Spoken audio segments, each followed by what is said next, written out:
السلام علیکم ورحمۃ اللہ وبرکاتہ۔ حضرت عیسیٰ علیہ السلام کا وظیفہ طلب رزق کے لیے مجرد ترین وظیفہ ہے۔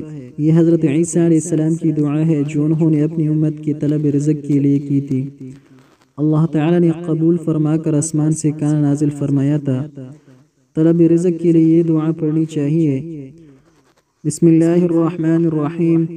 ربنا انزل علينا مائدة من السماء تكون لنا عيدا لأولنا وآخرنا وآية منك وارزقنا وأنت خير الرازقين۔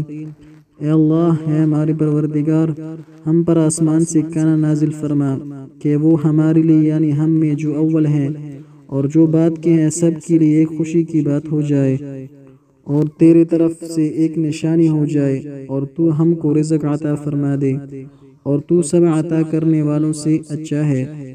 اور یہ دعا جو ہے یہ حضرت موسیٰ علیہ السلام کی دعا ہے، طلب رزق کے لیے مجرب ہے۔ رب انی لما انزلت الی من خیر فقیر۔ السلام علیکم ورحمۃ اللہ وبرکاتہ۔